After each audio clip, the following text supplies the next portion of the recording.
प्रवेश करें। बड़ा ही सुंदर वर्णन भगवान की मंत्रिमंडल का आया है श्री भक्तमाल में। तो वो हम कल की कथा में सुनेंगे। अभी हम आगे बढ़ते हैं और हम जो चर्चा कर रहे थे श्रीमद् दोहावली में, उसे फिर हम आगे बढ़ाते हैं। खैर, एक बार प्रेम से बोलिए भक्त वत्सल भगवान की जय। कहते हैं राम की और राम प्रेम की महिमा। अभी हमने भगवान के नाम की, भगवान के नाम जप की विधि, भगवान के नाम की महिमा आदि ये सब सुना था। अब हम भगवान की और भगवान के जो है प्रेम की महिमा सुनेंगे। हमने एक प्रसंग ये भी सुना था कि किस प्रकार से श्री अ, गोस्वामी जी महाराज कहते हैं कि राम प्रेम के बिना सब कुछ व्यर्थ है। यानी कि भगवान के प्रेम के बिना सब कुछ व्यर्थ है।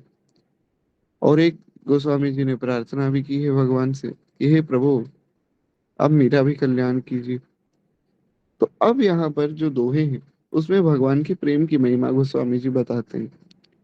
साबित होत सरोष सेवक को अपराध सुनी, अपने देखे दोष सपने हु राम न उर धरे। कहते हैं दूसरे मालिक तो सेवक का अपराध सुनकर ही क्रोधित हो जाते हैं। कोई व्यक्ति किसी के यहाँ सेवक के रूप में कार्यरत है, आप जाकर उसके मालिक को बता दो कि ये तो ऐसा ऐसा जो है काम में चोरी करता है। काम करता तो है, पर मन मार के काम करता है, बहुत अच्छे से नहीं करता है, सावधानी से नहीं करता है। तो उसको, उस व्यक्ति को जो मालिक है उसको बड़ा क्रोध आएगा कि देखो, एक तो पैसे ले रहा है और ऊपर से जो है ये व्यक्ति इस प्रकार से काम चोरी भी कर रहा है। और ये भी जांच नहीं करते हैं कि वास्तव में उसमें कोई अपराध किया भी है या नहीं। किसी ने बस शिकायत लगा दी, इनको क्रोध आ गया, चाहे उसने वास्तव में वो अपराध किया भी ना हो। पर श्री रामचंद्र जी ने सेवकों के अपराधों को स्वयं अपनी आंखों से देख लेने पर भी स्वप्न में भी उसका ध्यान नहीं लाते। भगवान को दिखता है सब कि कितने बड़े अपराधी है, फिर भी भगवान अपने सेवक को कभी कष्ट नहीं देते। ये भगवान की बड़ी भारी महिमा है महाराज। भगवान कभी भी अपने सेवक को दंड नहीं देते। उसके अपराध दिख भी जाते तो भी उन अपराधों का विचार नहीं करते, स्वप्न में भी विचार नहीं करते। कहते हैं श्री रामचंद्र जी ने अपने ही दोषों को देखा, सेवकों के अपराधों को स्वप्न में भी हृदय में स्थान नहीं दिया। ये भगवान का स्वभाव है। खैर, एक बार प्रेम से बोलिए भक्त वत्सल भगवान की जय। तो इस प्रकार से ये भगवान के मधुर स्वभाव का वर्णन यहाँ आया है। यही भगवान का भक्तों के प्रति प्रेम है।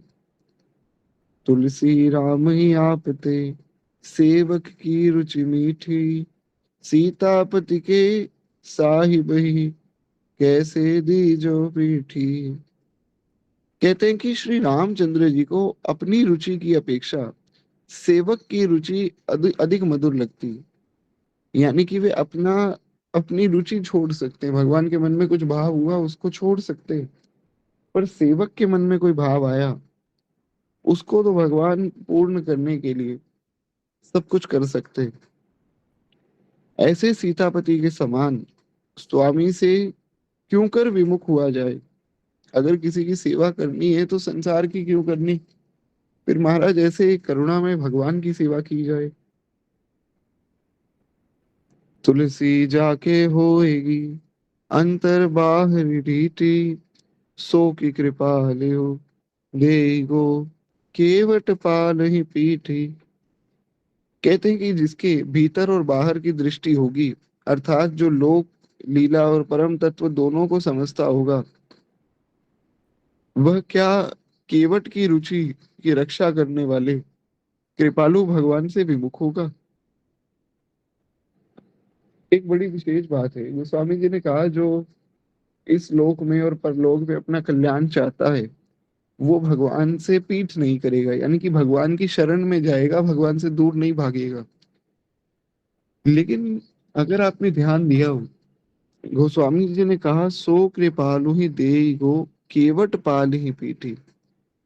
क्या वो व्यक्ति केवट का कल्याण करने वाले भगवान को पीठ दिखाएगा?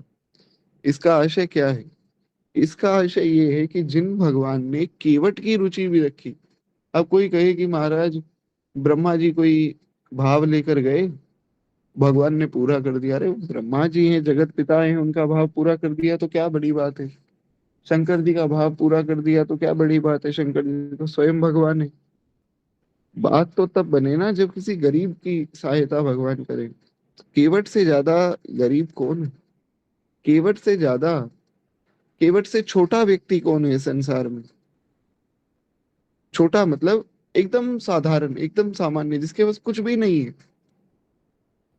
कोई कहे कि जी विभीषण जी को शरण दे दी, अरे विभीषण के पास तो सोने की लंका थी तो शरण दे दी। ऐसा भी कोई कह सकता है कि सोने की लंका वाले को शरण दे दी? सुग्रीव के पास राज्य था तो शरण दे दी। केवट के पास क्या था? लेकिन धन्य है श्री केवट, जो प्रार्थना की भगवान से। केवट ने कहा प्रभु, अगर मेरी नाव में चढ़ना है तो चरण धुलाने पड़ेंगे, और आपको कहना पड़ेगा कि चरण धो। भगवान ने कहा ठीक है, जो ठीक लगे करो। बोले ऐसा नहीं, अपने मुख से बोलिए कि केवट मेरे चरण पखारो, क्योंकि काम आपका है, गंगा के पार आपको उतरना है, मुझे पार नहीं जाना है। तो आप अगर जाना चाहो तो महाराज अपने मुख से बोलो, वरना ठीक है बैठे रहो। भगवान ने अपने मुख से बोला, केवट ने चरण धो दिए। लक्ष्मण जी को बड़ा गुस्सा आ रहा है कि ये व्यक्ति इतना लेट कर रहा है, ऊपर से जो है इसके ताव देखो। अरे भगवान को कह रहा है कि अपने काम के लिए अपने आप प्रार्थना करो। जो अनंत अनंत कोटि ब्रह्मांड देवताओं के लिए दुर्लभ है, ये भगवान को नाट रहा है। चलो चरण धो लिए, चरणामृत पी लिया, अब चले। सारे गांव को चरणामृत पिला दिया, सब पितरों का जो है उद्धार कर दिया। उसके बाद नाव में बिठाकर भगवान को गोल गोल घुमा रहे। मेरी नैया में लक्ष्मण राम, गंगा मैया धीरे बहो। मेरी नैया में लक्ष्मण राम, गंगा मैया धीरे बहो। बड़ा प्यारा भाव है। केवट जी गंगा जी से प्रार्थना करते हैं कि देखो बार बार राम जी तुम्हारे अंदर जो है विहार नहीं करेंगे, तो धीरे धीरे बहो, ताकि आराम से राम जी के दर्शन का सुख मिले। तो जिन भगवान ने उस केवट के चरण पखारने की जो प्रार्थना वो स्वीकार कर लिया, भगवान के चरण पखारना कोई साधारण बात थोड़ी है। अरे महाराज, पूरे संसार में केवल जनक जी ऐसे हैं जिनको ये सौभाग्य मिला, भगवान के चरण धोकर जो है भगवान का स्वागत करने का।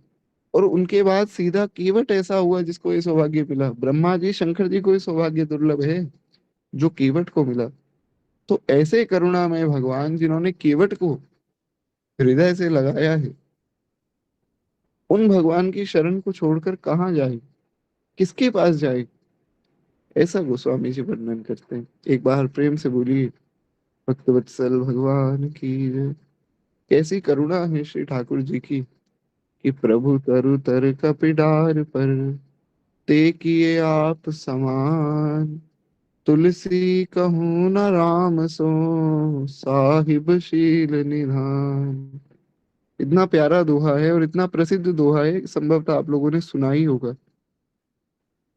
कहते हैं कि प्रभु तरुतर कपिडार पर, कैसे करुणा में है भगवान, कि भगवान तो बैठे हैं पेड़ के नीचे, और जितने वानर हैं वो सब पेड़ के ऊपर बैठे।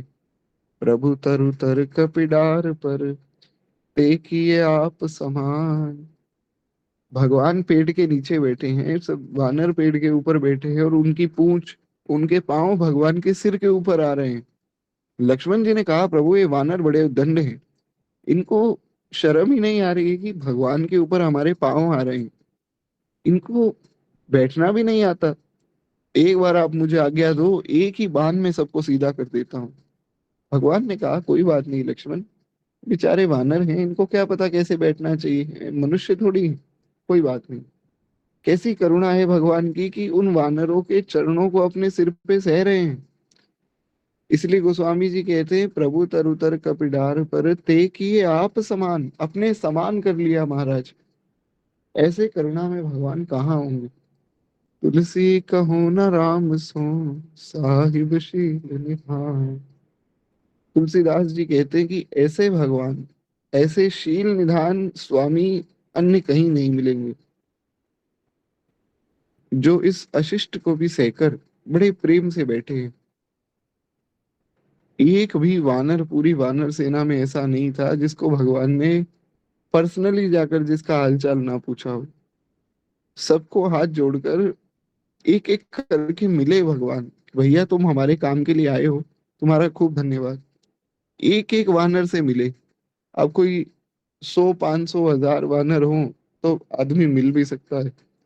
कितने वानर हैं भगवान की सेना में। मैंने पूर्व में भी बताया था, अगर हम मैथ के हिसाब से चले, सिंपल मैथ, तो 10 का अगर हम 10 गुना करें तो 100 होता है।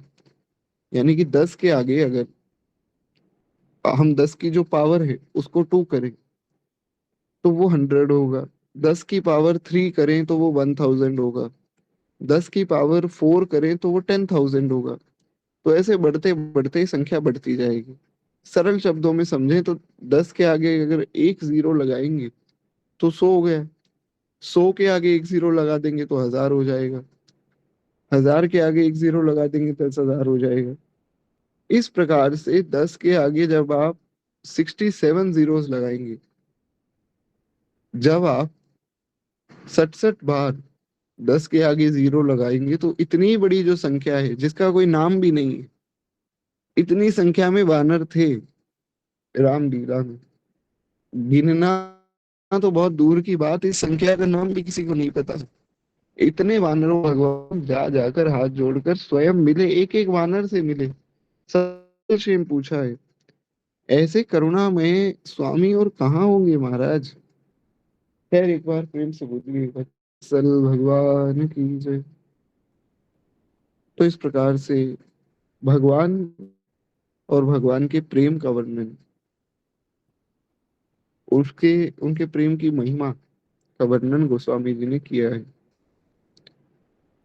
तो खैर आज वाणी को हम यही विश्राम देंगे, और शेष जो हमारे दोहावली के भाग है वो हम कल की कथा में सुनेंगे। केवल 2 मिनट प्रेम से हम लोग भक्तमाल जी की आरती करें, उसके बाद फिर वाणी को विश्राम देंगे। इस धन्य नाभा भारती की आरती आरत हरे। ये भक्त भगवत की कथा सब विश्व का मंगल करे। इस धन्य नाभा भारती की आरती आरत हरे। नर जाति जब माया विवश अज्ञान तम में पग गई। जन भारती आभा तभी जग जग गई, जग जग गई। अज्ञान माया मोह तम की काली माँ कल ही धुली। सत प्रेम समता सत्य सुख शुचि कंज कलिकाएं खिली। उलूक कल कली मल सकल उड़गन प्रवाहित हो गए। तब सब पथिक सुंदर सुखद हरि भक्ति पथ को पा गए। इस भक्त माला के सकल हरि भक्त जन दाया करो। सच्ची अहिंसा भक्ति में विज्ञान दे माया हरो। इस धन्य नाभा भारत की आरती आरत हरे।